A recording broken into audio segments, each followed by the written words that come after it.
ఆంధ్రజ్యోతి ఆయన ఒక వార్త రాసుకొచ్చిండు, రేవంత్ని లేపుతున్నాడు. అంటే ఆయనకు కొంచెం అండగా నిలబడ్డట్టు కనబడుతున్నది నాకు. రేవంత్ పైన బీజేపీ మైండ్ గేమ్ ఆడుతున్నదట. తెలంగాణలో పాగా వేసేందుకు వ్యూహాలు రచిస్తున్నదట. అపోహలు సృష్టించడానికి మీనాక్షి నటరాజన్ నామినేషన్ తిరస్కరణ వ్యవహారం తెరపైకి తెచ్చిందట. గతంలోనూ రేవంత్ ఆర్ఎస్ఎస్ఏనంటూ ప్రచారం చేసిన కమలం పార్టీ నేతలు అన్ని విషయాలు అధిష్టానానికి చెబుతున్న రేవంత్ రెడ్డి. ఇప్పుడు బీజేపీ మైండ్ గేమ్లో భాగమే ఇదంతా అంటున్నారు. అంటే మధ్యప్రదేశ్ మంత్రి ఒక ఆయన మీడియా ముందుకు వచ్చి తెలంగాణ కాంగ్రెస్ నాయకులే మాకు ఇన్ఫర్మేషన్ ఇచ్చారు అని చెప్పడం కూడా బీజేపీ మైండ్ గేమ్లో భాగమే అంటున్నారు. పొలిటికల్ పార్టీలు మైండ్ గేమే ఆడతాయి కదా. రాజకీయంగా ఇట్లనే ఉంటుంది. రాజకీయంగా కుట్రలు ఉంటాయి, స్ట్రాటజీలు ఉంటాయి. అసలు ఆ మైండ్ గేమ్ని మీరు ఎంతవరకు తట్టుకోగలుగుతారు అన్నదే పాయింట్ కదా. ఇప్పుడు జనాలు కూడా అయి ఉండొచ్చు, అవును చెప్పుండొచ్చు అనే పరిస్థితి ఎందుకు వచ్చింది? మీనాక్షి నటరాజన్ ఇక్కడ అసలు నిలబడనిచ్చే ప్రయత్నం చేసిరా మీరు? ఆమె ఇక్కడ కుదురుకొని ఆమెని సరిగ్గా పనిచేయనిచ్చే ప్రయత్నం చేసిరా? ఆమె కాబట్టి ఉన్నది, లేకపోతే ఈ పాటి కూడా వెళ్ళిపోయేటోడు ఒకవేళ అట్లాంటి నిర్ణయాలు తీసుకుంటాడు అయితే. లేకపోతే కొని పడేసేటోళ్ళు. అంతకుముందు వచ్చిన మాణిక్యం ఠాకూర్ కానీ, అంతకుముందు వచ్చిన ఇంకా చాలామంది వచ్చారు కదా, ఓ మారుకుంటా ఈ కాంగ్రెస్ ఇన్ఛార్జీలు మొత్తం గెస్ట్ హౌస్లలో ఉండడం, పెద్ద పెద్ద హోటళ్ళలో ఉండడం, డబ్బులు తీసుకోవడం, ఈ మెయిన్ కోర్ టీంలో ఉన్న లీడర్లు ఆర్ పెద్ద పెద్ద లీడర్ల వాళ్ళు ఏం చెప్తే గది ఫాలో కావడం, గవే రిపోర్టు సబ్మిట్ చేస్తారు. ఇక్కడ జరుగుతున్న గ్రౌండ్లో కార్యకర్తలు కానీ ఈ కింద ఉన్న లీడర్లు పడే బాధని ఏనాడైనా ఆ ఇన్ఛార్జీలు విన్నారా? లేదు. ఇప్పుడు ఆమె ఏంది, ఆమె చాలా సింపుల్గా ఆ ఐడియాలజీ కాదని ఇంకొక లైన్ దాటి ఆమె పనిచేసే అవకాశం లేదు. ఆమె అసలు అట్లాంటి ఆలోచనతో కూడా పనిచేయదు. ఎక్కడ కూడా కరప్షన్ అనే దానికి ఆమె పూర్తి వ్యతిరేకం. ఆమె ఆమె ఆమె జీవితం కూడా, ఆమె లైఫ్ స్టైల్ కూడా చాలా సాధారణమైన సాదాసీదా లైఫ్ స్టైల్. ఆటోలో ప్రయాణిస్తుంది. వీళ్ళు ఇచ్చే హోటల్స్ అక్కడిక్కడ ఎక్కడ ఉండకుండా ఆమె రూమ్లోనే ఆమె ఉండే ప్రయత్నం చేస్తుంది. చాలా సింపుల్గా ఉంటుంది ఆమె. సో నిర్ణయాలు కూడా అట్లే ఉంటాయి. నువ్వు ఇది చేయాలంటే అది చేయాలి, ఇది చేయొద్దంటే చేయొద్దు అంతే. పార్టీకి వ్యతిరేకమైతే అసలు దరిదాపులో కూడా ఎవరు నా పని చేయించదు. హెచ్సియు భూముల విషయం కానీ, వెలుగుమట్ల ఇష్యూ కానీ, ఇట్లాంటి చాలా అంశాల్లో హైకమాండ్కి ఇన్ఫర్మేషన్ని, ఇక్కడ జరుగుతున్న ఇన్ఫర్మేషన్ చెప్పడం, దాన్ని సెటరేట్ చేసే ప్రయత్నం చేయడం ఆమె ద్వారానే జరిగింది. సో కాబట్టి ఇప్పుడు ఆమె ఇక్కడ ఉండడం ఇష్టం లేదు కదా. అందుకే ప్రజలకి కూడా, మీ కాంగ్రెస్ కార్యకర్తలు కూడా ఇక్కడ ఎవడోడో చెప్పుంటాడు బీజేపీ వాళ్ళు ఆరోపించినట్టు అనే ఒక లైన్ ఎందుకు వస్తున్నది? మీరు ఒకవేళ కరెక్ట్గా పనిచేసి ఉంటే ఇదంతా ట్రాష్ అసలు ఎందుకు చెప్తారు ఇక్కడ వాళ్ళని అనుకునేవాళ్ళు. కానీ ఎక్కడో ఒక చోట ఎస్ కాంగ్రెస్ వాళ్ళు చెప్పుంటారు అనే ఒక ఇది ఉన్నది. బయట ఆల్రెడీ డిస్కషన్ జరుగుతున్నది. ఆయన ఎవరు, రేవంత్కి పక్కనే ఉంటాడు ఫహీం ఖురేషి ఇన్ఫర్మేషన్ ఇచ్చిండు వాళ్ళకేనో ఒక మాట చెప్తున్నారు. అయ్యి ఉండొచ్చు. ఎందుకంటే ఆయన వర్కింగ్ ప్రెసిడెంట్ చేయాలనేది రేవంత్ ఆలోచన. ఆయనను వర్కింగ్ ప్రెసిడెంట్ చేస్తే నేను రాజీనామా చేస్తానని రాహుల్ గాంధీకి ఫోన్ చేసి నిర్ద్వందంగా వ్యతిరేకించింది మీనాక్షి నటరాజన్. ఒక భయంకరమైన వర్డ్ ఏదో వాడిందా, ఒక పదాన్ని వాడిందా ఆమె, చెప్పలేం మనం. ఆయనకి ఇస్తే నేను రిజైన్ చేసి వెళ్ళిపోతే నేను వేస్ట్ అని. సో అట్లా ఆగిపోయింది ఆయన వర్కింగ్ ప్రెసిడెంట్ పదవి. ఆయనే చెప్పిండు అని అంటున్నారు. హూ ఈజ్ ఫహీం అంటే అసలు మామూలుగా లేదు. మొత్తం తెలంగాణలో బీఆర్ఎస్లో ఎట్లా అయితే కేటీఆర్ ఆ బ్యాచ్ మొత్తం భూములన్నీ సెటిల్ చేసిందో సేమ్ ఈయనది కూడా అదే పనిలో ఉన్నాడు. ఇక 2.5 సంవత్సరాలు మనం వస్తామో పిక్తామో తెలియదు, కానీ మొత్తం దున్నిపడేయాలని ప్లాన్లో ఫహీం ఖురేషి ఉన్నాడు. సో అట్లా వీళ్ళు రేవంత్ రెడ్డి సలహాదారులు, రేవంత్ రెడ్డి పక్కన ఉండేటోళ్ళు. అందుకే ఇట్లా ఏడిచింది రాష్ట్రం. 2.5 ఏళ్ళుగా రేవంత్ రెడ్డి పతనానికి కారణం ఎవరంటే ఇక వీళ్ళంతా చుట్టున్న బ్యాచ్ అంతా వాళ్ళనే పెట్టుకొని తిరుగుతున్నాడు కదా. సో ఇట్లాంటి వాళ్ళు ఇచ్చిన ఇన్ఫర్మేషన్ ద్వారానే ఆమె నామినేషన్ని తిరస్కరించారన్నది పెద్ద చర్చ. ఇప్పుడు రేవంత్ పైన బీజేపీ మైండ్ గేమ్ అంటే మరి రేవంత్ ఆలోచన ఎట్లున్నది? రేవంత్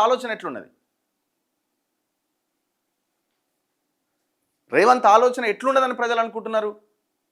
ఒకవేళ ఎలక్షన్స్లో రేపు పొద్దున అటు ఇటు అయితే ఒక 30-40 మందిని గెలిపించుకొని ఇటా ఆట ఏదైనా పర్లేదు, ఏ పార్టీ అయినా పర్లేదు, ఐడియాలజీ ఎక్కడుంది మీకు? ఐడియాలజీ ఇంకేదన్నా ఉందా? అధికారమే మీ ఐడియాలజీ, దోపిడీనే మీ ఐడియాలజీ. రేవంత్ పైన బీజేపీ మైండ్ గేమ్. కాంగ్రెస్ నుంచి రేవంత్ రెడ్డిని దూరం చేసి తెలంగాణలో పాగా వేసేందుకు వ్యూహాలట. ఇది రాధాకృష్ణ గారి సొంత పైత్యం ఇది. ఎందుకంటే ఇప్పుడు ఆయన ఇప్పుడు రేవంత్ రెడ్డిని కాపాడుకుంటేనే ఈయనకు కావాల్సింది ఈయనకు వస్తుంది కదా. అక్కడ చంద్రబాబు కాపాడాలా, ఇక్కడ రేవంత్ రెడ్డిని కాపాడాలా? ఈయన ప్లాన్ ఇది. అపోహలు సృష్టించడానికి మీనాక్షి నామినేషన్ తిరస్కరణ తెరపైకి. మాతో చేతులు కలపాలి అంటూ మోదీ చేసిన ప్రకటనపై రాజకీయం. అన్ని విషయాలు ఎప్పటికప్పుడు అధిష్టానానికి చెబుతున్న రేవంత్ రెడ్డి. ఇప్పుడు నరేంద్ర మోదీ మాతో చేతులు కలపాలి అనే స్టేట్మెంట్ ఇచ్చినప్పుడు హహహహహ అని నవ్వితివి. పక్కన బండి సంజయ్ నువ్వు ఇద్దరు కలిసి ప్రజలకు ఏం సిగ్నల్ వెళ్తుంది? నువ్వు ఎట్లా దాన్ని ఖండించాలి? ఏదో ఒక స్టేట్మెంట్ ఇవ్వాలి, లేకపోతే ఆ మీటింగ్ అయిపోయిన తర్వాత ఇంకొక స్టేట్మెంట్ ఇవ్వాలి. దాని తర్వాత ఒక వేటు న్యూస్ అనే ఒక కాన్క్లేవ్ జరిగింది. ఆ కాన్క్లేవ్లో ఏమంటున్నావు, మోదీ ఇట్లా అన్నాడు మరి ఏంది అంటే, అవును నాకు అంత డిమాండ్ ఉంది అందుకే నన్ను కావాలని కోరుకుంటున్నారా అని అన్నావు. ఇక నువ్వే ఆ రకమైన స్టేట్మెంట్ ఇచ్చిన తర్వాత ప్రజల్లో, నీ కార్యకర్తల్లో, నీ పార్టీకి ఏం సిగ్నల్ వెళ్తుంది? తెలంగాణలో పాగా వేయాలని ఎన్నాళ్లుగానో ప్రయత్నిస్తున్న బీజేపీ అందుకోసం సరికొత్త వ్యూహాలు పన్నుతున్నట్టుగా తెలుస్తోంది. రాష్ట్రంలో అధికారంలో ఉన్న కాంగ్రెస్ను దెబ్బతీయడం ద్వారా ఆ స్థానంలోకి రావాలని భావిస్తోంది. ఇందుకు ముఖ్యమంత్రి రేవంత్ రెడ్డిని లక్ష్యంగా చేసుకుని కాంగ్రెస్ ప్రభుత్వంలో చిచ్చుబెట్టేలా మైండ్ గేమ్కు తెరదీసిందన్న అభిప్రాయాలు వినిపిస్తున్నాయి. రాష్ట్ర కాంగ్రెస్ వ్యవహారాల ఇన్ఛార్జ్ మీనాక్షి నటరాజన్ రాజ్యసభ నామినేషన్ తిరస్కరణ వ్యవహారాన్ని కూడా ఇందుకు అస్త్రంగా బీజేపీ వాడుకుంటున్నది. ఇటీవల ముగిసిన అస్సోం, పశ్చిమ బెంగాల్, తమిళనాడు, కేరళ, పుదుచ్చేరి ఎన్నికల అనంతరం బీజేపీ తెలంగాణపై దృష్టి సారించిందనే ప్రచారం జరిగింది. దీనికి తగ్గట్టుగానే ఆ పార్టీ ఎత్తుగడలు ఉంటున్నాయి. మధ్యప్రదేశ్ నుంచి కాంగ్రెస్ పార్టీ తరపున రాజ్యసభ ఎన్నికలకు మీనాక్షి దాఖలు చేసిన నామినేషన్ను రిటర్నింగ్ అధికారి తిరస్కరించారు. అయితే మీనాక్షి నామినేషన్ తిరస్కరణకు సంబంధించిన కేసు పత్రాలు తమకు తెలంగాణలోని కాంగ్రెస్ ప్రభుత్వం నుంచే అందినాయని చెప్పడం కలకలం రేపింది.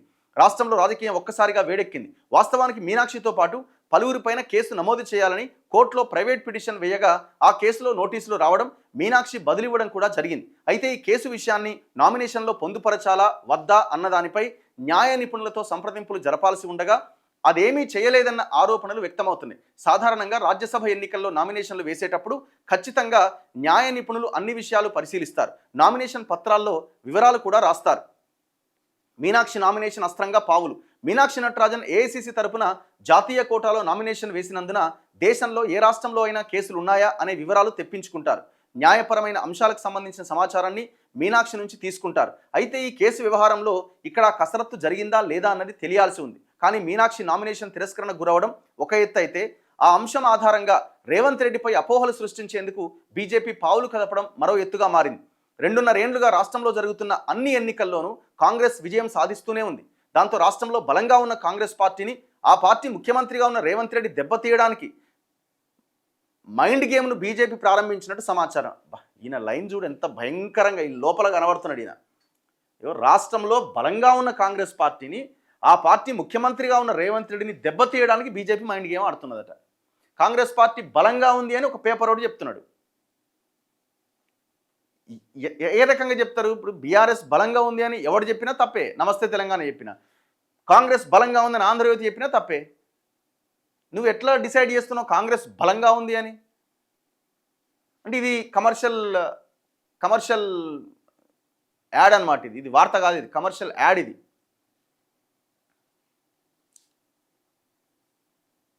మొదటి నుంచి టార్గెట్గా రేవంత్ రెడ్డి ముఖ్యమంత్రిగా బాధ్యతలు చేపట్టిన నాటి నుంచే బీజేపీ ఆయన్ను టార్గెట్ చేసిందని అంటున్నారు. తొలినాళ్లలోనే ఆయనకు ఆర్ఎస్ఎస్తో సంబంధాలు ఉన్నాయని ప్రకటించింది. ఆ తర్వాత ప్రధానమంత్రి మోదీని బడే భాయ్గా సంబోధిస్తూ రేవంత్ రెడ్డి చేసిన ప్రకటనను రాజకీయంగా బీజేపీ వినియోగించుకుంది. తాజాగా 5 రాష్ట్రాల ఎన్నికల అనంతరం తెలంగాణకు వచ్చిన మోదీ మాతో చేతులు కలపాలి అంటూ చేసిన ప్రకటనను కూడా బీజేపీ రేవంత్ను టార్గెట్ చేయడానికి ఉపయోగించింది. వాస్తవానికి కేంద్రంలో బీజేపీ అనుసరిస్తున్న విధానాలకు వ్యతిరేకంగా దక్షిణాదిలోని ప్రభుత్వాలతో కలిసి రేవంత్ రెడ్డి చేస్తున్న పోరాటంపై బీజేపీ ఆగ్రహంతో ఉన్నట్లు సమాచారం. ఏంది ఆయన చేసిన పోరాటం? కులగణన చెయ్యాలి అని కులగణన ఏదో ఇక్కడ ఒక కులగణన ప్రాసెస్ చేసి రికార్డ్స్ అన్ని బయట పెట్టారు కదా, వాస్తవాలు లెక్కలన్నీ బయట పెట్టారు కదా. తప్పులో ఒప్పులో పక్కన పెట్టండి. మరి ఆ కులగణన దాని మీద ఏం పోరాటం చేసిర్రు? ఏం ఇంప్లిమెంట్ చేసినారు? కేంద్రం మీద ఏం ఒత్తిడి చేసినారు? ఏం లేదు. మీరు ఇక్కడ రెండు బిల్లులు అక్కడికి పంపించినారు, దాని మీద ఏమైనా పోరాటం జరిగిందా?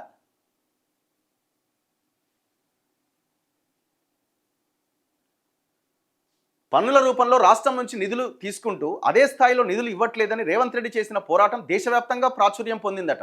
ఆ తర్వాత చట్టసభల్లో మహిళా రిజర్వేషన్ పేరుతో నియోజకవర్గాల పునర్విభజనకు కేంద్రం బిల్లు తేవడానికి ముందే దక్షిణాదిలో కీలక ఉద్యమానికి రేవంత్ రెడ్డి పురుడు పోశారు. ఆ తర్వాత బిల్లు వీగిపోయిన విషయం విదితమే. ఈ నేపథ్యంలో రేవంత్ రెడ్డిని కాంగ్రెస్ పార్టీకి దూరం చేసే దిశగా బీజేపీ ఎత్తుగడలు వేస్తోందనే ఆరోపణలు వినిపిస్తున్నాయి. ఇందులో భాగంగా మీనాక్షి నామినేషన్ తిరస్కరణను అదునుగా చేసుకుని రేవంత్ రెడ్డిపై కాంగ్రెస్ అధిష్టానానికి అనుమానాలు కలిగేలా ప్రకటన చేస్తోందని అంటున్నారు. రేవంత్ రెడ్డిని రాష్ట్ర కాంగ్రెస్ నుంచి దూరం చేస్తే తప్ప తాము అధికారంలోకి రాలేమనే ఎత్తుగడతోనే తాజా పరిణామాలు చోటు చేసుకుంటున్నాయి కదా. ఈయన ఇంత పెద్ద వార్త రాసిండు రేవంత్ రెడ్డి మీద.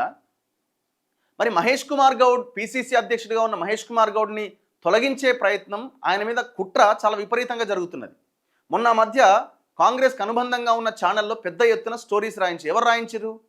ఇదే ఫహీం ఖురేషి రాయించిండు. వాస్తవం కాదా? Who is Fahim Qureshi? రేవంత్ రెడ్డికి దగ్గరగా ఉన్నాడు ఫహీం ఖురేషి. రేవంత్ రెడ్డికి తెలియకుండా ఫహీం ఖురేషి వార్తలు రాయిస్తాడా? ఇది పొలిటికల్ సర్కిల్స్లో ఉన్నదే. మరి పిసిసి అధ్యక్షుడిగా ఒక బీసీ ఉంటే మీరు డైజెస్ట్ చేసుకోలేకపోతున్నారు కదా. ఇది కొత్త కాదు కాంగ్రెస్ పార్టీలో. పొన్నాల లక్ష్మయ్య ఉన్నప్పుడు ఇదే పరిస్థితి. ఆయన ఉండనిచ్చిరా, మొత్తం బురదంతా తెచ్చి ఆయన మీద ఎత్తేసారు, మీ చెత్త అంతా తెచ్చి. ఇప్పుడు సేమ్ మహేష్ కుమార్ గౌడ్ పరిస్థితి కూడా అదే. నిన్న ఆయన ఎవరు షబ్బీర్ అలీది ఒక ఆడియో బయటకు వచ్చింది, పైసలు తీసుకుంటున్నారు అది ఇది అని చెప్పి. ఆయన ఎంత ఉందో 10 సెకండ్ దాన్ని నడిపిస్తూ ఉన్నారు. ఇక గాంధీ భవన్లో పెచ్చులు ఊడిపోయినాయి, దానికి మహేష్ కుమార్ గౌడ్ కారణం. గాంధీ భవన్ వెనకాల బీర్ సీసా కనబడ్డది, అది కూడా మహేష్ కుమార్ గౌడే కారణం. మరి అంతకుముందు పిసిసి అధ్యక్షుడిగా ఉన్నాయనేది కారణం కదా. మరి ఇప్పుడు ఆ వార్త ఎందుకు రాయదు ఆంధ్రజ్యోతి? రేవంత్ పైన బీజేపీ మైండ్ గేమ్ ఆడుతున్నది. మరి మహేష్ కుమార్ గౌడ్ పైన ఇదే రేవంత్ రెడ్డి ఈ బ్యాచ్ అంతా ఆయన మీద దాడి చేస్తున్నది కదా. మరి అది కాదా కుట్ర? మీరు ఏ ఆలోచనతో ఉన్నారు? సో ఇక్కడ పొలిటికల్ పార్టీలు అన్న తర్వాత వాళ్ళకి అనుకూలంగా అవతల వారిని డిఫెన్స్లోకి నెట్టేటువంటి స్టేట్మెంట్స్ ఇస్తారు. అది జనరల్గా జరిగేదే. బీజేపీ అందులో భాగంగానే ఇది మాకెట్లా తెలుస్తుంది, కాంగ్రెస్ వాళ్ళు ఇచ్చిరన్న అనుమానాలు కూడా ఉన్నాయి.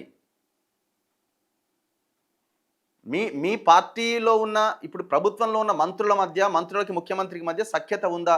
గది చెప్పండి ఫస్ట్. మీరు ఇంకో పార్టీ మైండ్ గేమ్ పక్కన పెట్టండి. మీ పరిపాలనలో మీరు కోఆర్డినేషన్తో ఎట్లాంటి ఇబ్బంది లేకుండా మీరు పని చేస్తున్నారా? దానికి ఆన్సర్ చెప్పండి కదా ఫస్ట్. మైండ్ గేమ్లు తర్వాత మైండ్ గేమ్ చేస్తూనే ఉంటారు. నువ్వు బీజేపీ మైండ్ గేమ్ ఆడుతుంది, బీఆర్ఎస్ మైండ్ గేమ్ ఆడుతుంది, రేవంత్ రెడ్డి కూడా మైండ్ గేమ్ ఆడతారు అవతల పార్టీల మీద. ఇది కామనే కదా పొలిటికల్గా. ఆడకపోతే వాడు దేనికి పనికిరానట్లు లెక్క. వీడేం పొలిటికల్ లీడర్ రా అంటారు.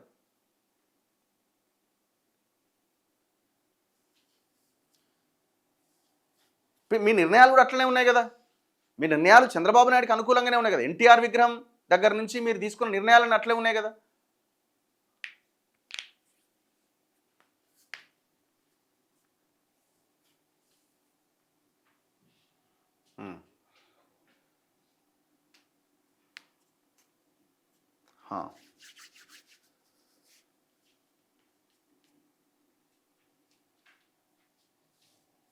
చంద్రజ్యోతి పేపర్ అట. అగో నువ్వు బీజేపీ నుంచి మనీ తీసుకున్నావని డౌట్ అట. అయిపోయిందా ఇక? కాంగ్రెస్ నుంచి ఒకసారి, బీజేపీ నుంచి ఒకసారి, బీఆర్ఎస్ నుంచి ఒకసారి. అమ్మ ఎన్ని పైసలు నాయన, రూమ్లే సరిపోతలేడు ఆ పైసలు పెడతాను. BJP wanted strong Reddy leader from Telangana, not pro BC. More over they suppressing the BC leaders అట. రేవంత్ బీజేపీ తొత్తుగా ఉన్నాడు. మీనాక్షి నటరాజన్ అండ్ మేడంని ఇంటర్వ్యూ చేయాలని కోరుతున్నాం. అసలు ఆమెని ఇప్పుడు ఈ పార్టీ వాళ్ళు ఆమెను బతకనిచ్చిరా? 1 కోటి మంది మహిళలను కోటీశ్వరులను చేయొచ్చు. ఎలా అంటే రేవంత్ రెడ్డి అండ్ బ్యాచ్ దోచుకున్న డబ్బులు ఇస్తాయట.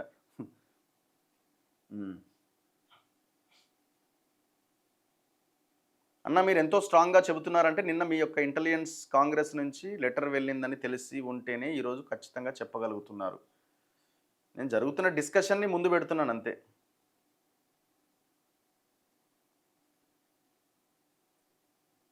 కుంభం అనిల్ కుమార్ రెడ్డి, ఆయనకు సంబంధం లేదండి. ఆయన మహబూబ్ నగర్కి సంబంధించిన ఆయన, శివకుమార్ రెడ్డి అన్నట్టు ఆయన.